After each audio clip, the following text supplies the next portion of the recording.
Dari Stadium Sultan Mahmud keempat, Kota Baru, Kelantan. Ayo kita saksikan suka akhir Piala Malaysia. Kelantan bertemu dengan Johor Darul Ta'zim. Bagaimana Arif cuba dalam kawasan penalti untuk melepasi dan melepaskan rempatan tinggi. Itu adalah kegemarannya. Kelantan cuba untuk melakukan satu antaran jauh ke dalam kawasan penalti JDT. Percubaan dilakukan off target. Arif Aiman ataupun Leandro Velasquez akan mengambil sepakan ini. Arif terus dan ditepis. Bahaya untuk Kelantan kali ini. Afiq. Namun Nik Muhammad Amin lebih bersedia. Tolak ke tepi mencari Arif Aiman. Antara dan terlepas Leandro Velasquez. Jadi sekali lagi mereka mencuba Leandro. Dan antaran side netting cuma daripada Syafiq. Leandro terus dekat tiang gol, diselamatkan, dikeluarkan dari kawasan bahaya. Siapakan sudut Leandro Velasquez. Fapos kali ini dicari, tandukan terus dilakukan dan itu dia gol. Selagi Afiq terus melakukan satu antaran Syafiq dan itu dia gol. Gol kedua Johor Darul Ta'zim. Leandro kali ini, Leandro tersasar lagi sekali. Belum selamat lagi untuk Kelantan. Dan kali ini Nik Muhammad Amin lebih bersedia. Selagi Fernando Forestieri. Backshot kali ini. Backshot peluang. Leandro Velasquez. Leandro. Dan diselamatkan. Sekali lagi Cemerlang. Dan kali ini Leandro Velasquez. Masih lagi Leandro mencari ruang. Gol. Satu gerakan secara individu dengan kemasukan Fernando Forestieri khususnya akan memberikan kekuatan.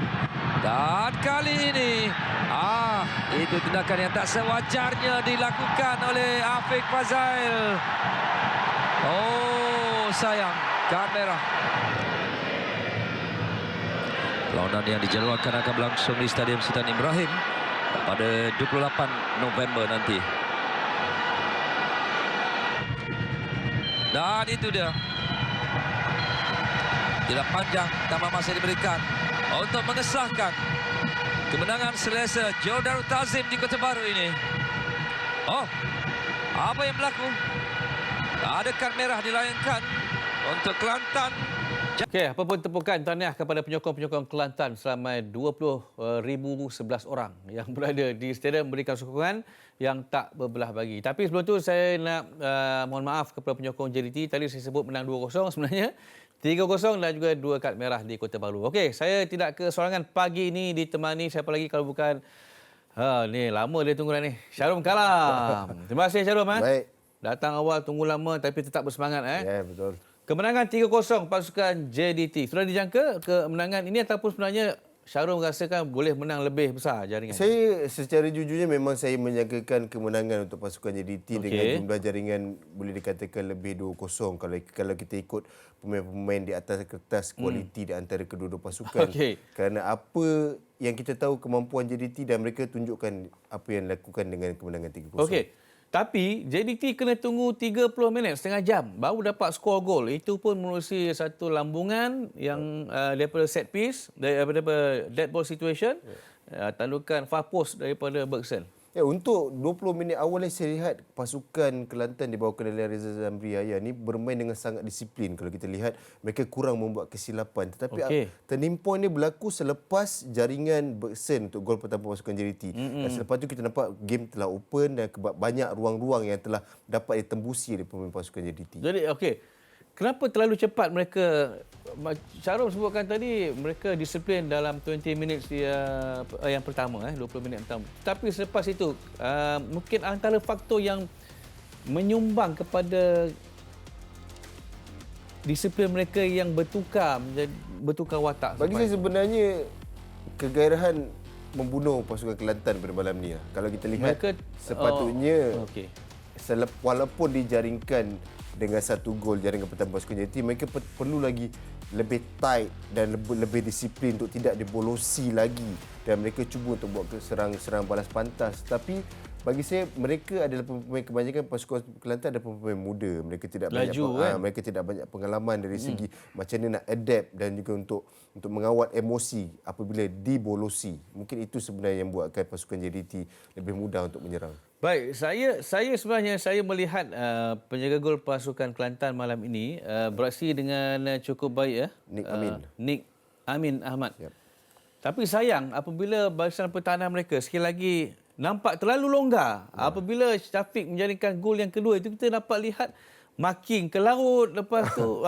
Itu yang saya rasa macam satu kerugian sebenarnya untuk pasukan Kelantan. Itu saya katakan apabila mereka sebelum tu 20 minit awal mereka agak tight, agak compact di bahagian tengah, tapi bila dibolosi mereka cuba untuk menyerang dan selepas tu banyak memberi ruang dan movement ni adalah straight forward movement bermula daripada Syafiq Ahmad melebar kepada Afiq Fazail dan larian dilakukan adalah straight forward run yang tidak dikawal. Saya rasa ada question mark di manakah organisasi di bahagian pertahanan pasukan Kelantan yang kita nampak all over the place. Itu sebenarnya yang buatkan kekurangan untuk pasukan Kelantan pada malam ni. Tapi sebenarnya Syarul, kalau kita lihat kita tengok kepada line up JDT, belum turun pun kita dah nampak ini line up tim nak menang. Kerana Hector Bidoglio menurunkan almost pemain yang menjadi watak utama untuk pasukan JDT. Leandro tak ketinggalan untuk turut menyumbang gol bagi pasukan JDT. Kita tahu adanya Leandro, adanya Bergson, akan ada gol. Pasti akan ada gol. Okey. Tapi yang menarik untuk pasukan JDT yang sebenarnya tak ada pada kebanyakan pasukan dalam liga kita ni adalah struktur organisasi sebuah pasukan dan juga formation mereka. Kalau kita lihat apabila Bergson keluar, Syafiq akan masuk ke dalam. Apabila Syafiq keluar, Bergson akan ke dalam. Dan saya suka struktur mereka tidak pecah dan gap mereka terlalu dekat antara satu sama lain. Itu membuatkan pasukan tu lebih fluent ketika menyerang dan juga bertahan. Okey, pada ketika ramai mungkin peminat-peminat yang mengharapkan bahawa akan ada lebih banyak jaringan di separuh masa yang kedua. Tetapi bagaimana nak rate sebenarnya Kelantan di separuh masa yang kedua? Sebab bila kita tengok game tu, second half ni roboh teruk lah ni. Pintu gol pasukan Kelantan. Tapi sebaliknya berlaku. Hanya satu gol saja daripada Leandro. Tetapi selebihnya ada satu percubaan tepat. Namun Nick Amin beraksi dengan cukup hebat. Bagi saya walaupun diasak kebanyakan asak, pasukan Kelantan bagi saya pada malam ini sebenarnya bernasib baik kerana Nick Amin beraksi dengan sangat baik. Bagi saya. Kebanyakan apa yang dilakukan JDT mungkin dengan kedudukan faktor padang juga yang agak mengganggu corak permainan pasukan JDT. Tapi kredit perlu diberikan kepada pemain pasukan Kelantan. Kerana bagi saya, keberanian jurulatih mereka bermain open game bertemu dengan pasukan JDT ni perlu diberikan kredit. Cuma organisasi dan juga pertahanan mereka agak sedikit kucak-kacir dan tak nampak solid di bahagian belakang yang memberikan banyak peluang untuk pasukan JDT tembus. Formasi bermain dengan open game ni sebenarnya adalah percaturan daripada Rizal Zamri. Jadi apakah sebenarnya taktik sebegini adalah sebab mereka ada pemain-pemain muda yang laju. Tetapi di mana silapnya tadi? Kalau patutnya mereka ada peluang sebenarnya.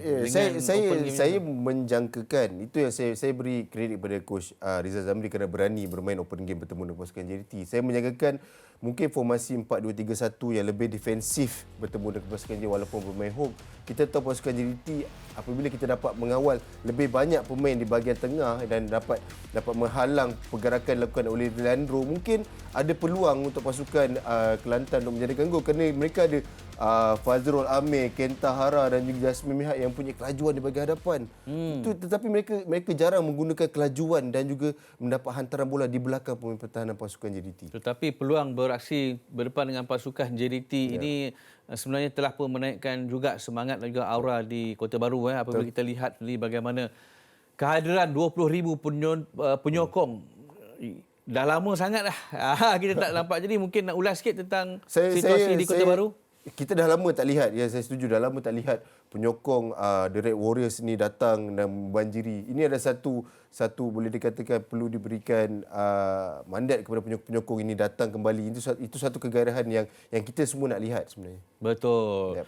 Sebelum kita berehat tadi, saya dah intro sedikit mengenai layangan kad merah yang dilayangkan kepada dua pemain, satu untuk JDT dan satu untuk Kelantan FC. Jadi kita nak bersama dengan wartawan kita yang nampak dah ngantuk sikit. Zul Helmi, Zainal Azam. Zul, okey Zul? Kalau ikutkan, saya rasa ini masa tambahan lah.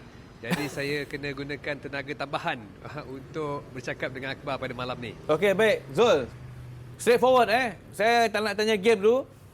Orang nak tahu pasal yang insiden 2 kad merah. Mungkin Zul melihat di depan mata apa puncanya Irfan Fazail dapat kad merah dan pemain Kelantan tu satu lagi yang menjadi tanda tanya kepada peminat-peminat. Silakan Zul.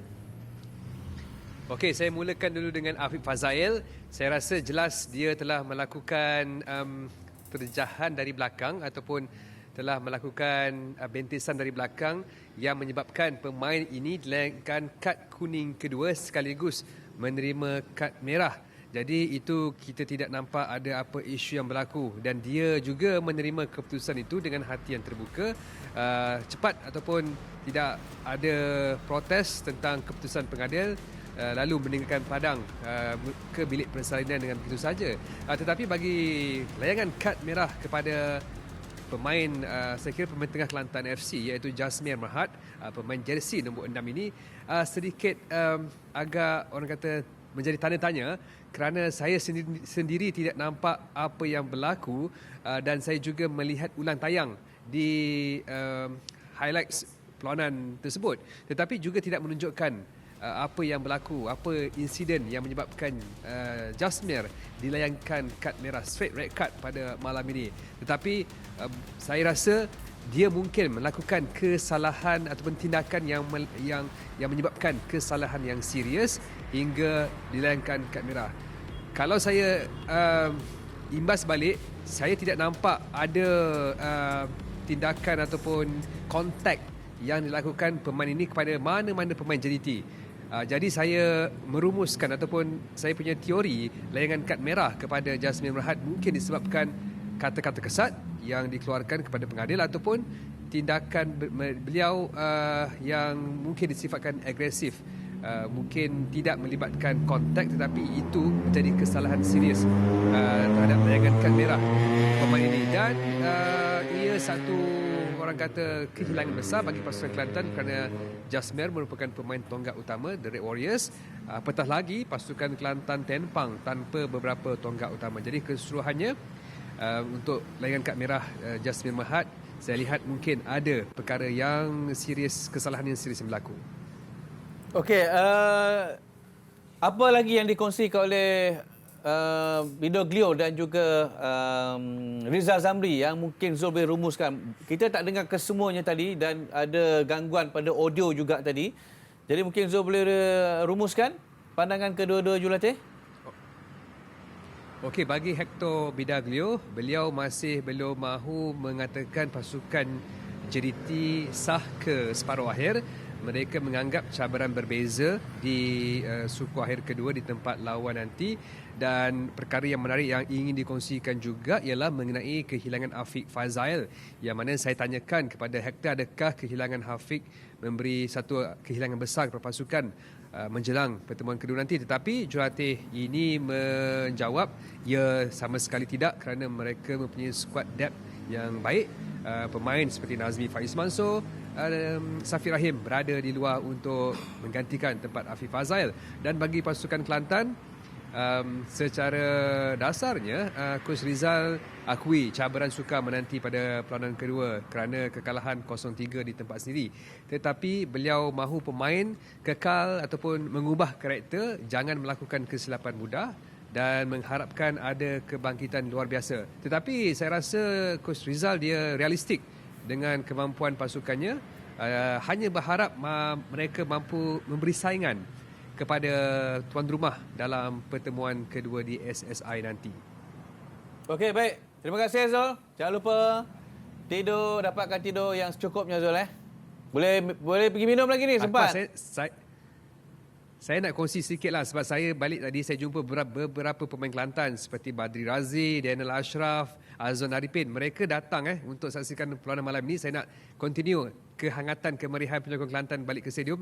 Jadi bukan saja penyokong Kelantan datang ke stadium, malah bekas-bekas pemain Kelantan juga hadir ke stadium. Seperti saya katakan, Badri, Pia, Daniel Ashraf dan Azwan Arifin ada sama menyaksikan dan mereka boleh katakan terhiburlah walaupun pasukan negeri kelahiran mereka tewas pada malam ini. Itu saja Akbar. Saya pun dah ngantuk, saya nak tidur. Jom tidur.